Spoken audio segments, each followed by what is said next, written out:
በጣም ጥሩ። ኢየሱስ ራሱ እኔ ሰው ነኝ ብሏል። ምን ትላለህ? ሰው ነኝ ያለ ቃል በቃል ራሱ ሲናገር፣ አንተ ደግሞ አይ ኢየሱስ ተሳስተሃል፣ ሰው ነኝ ብቻ አትበል አምላክ ነኝ ይበል እያልከው ነው ያላለው።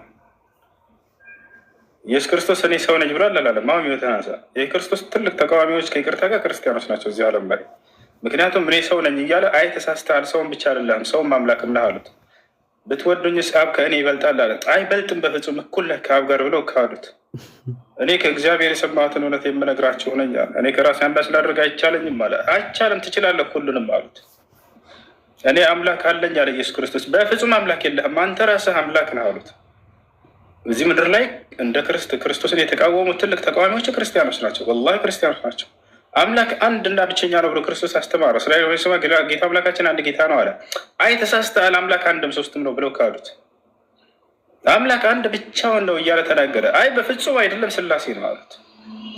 ለሐውለ ወላ ቁወተ። አይሁዶች ገለነዋል ብለው ጨፈሩ፣ ሳቁ፣ ምናምን አሉ። ከእነሱ ጎን ሆነው ተገለዋል አመኑ ክርስቲያኖች። ለምን ክርስቶስ ተቃዋሚ? ለዛ መልስ ትንሽ ይቅርታ አልጨረስኩም፣ ገና ነኝ እኮ መቼ ጨረስኩኝ? ጳውሎስ መጣና ኢየሱስ ክርስቶስን እየተረገመ ነው አለ። አሜን ነው ብለው ተቀበሉት። ከይፍ ያኔ ከይፍ የክርስቶስ ተቃዋሚ ወላሂ ላዚም ትልቅ ተቃዋሚዎች ናቸው። በሰማይ ያለውን የአባቴን ፈቃድ የሚያደርግ ብሎ ለወደ እርሱ አምልኮ እንድትፈጽሙ አዘዛቸው። ምን ብለን እንጸልይ አሉት። ኢየሱስ ክርስቶስን መጥተው በሰማይ የምትኖር አባታችን ብላችሁ ጸልዩ አለ። በስመ አብ በወልድ መንፈስ ቅዱስ ብለው ለሶስቱም እንጸልያለን አሉ።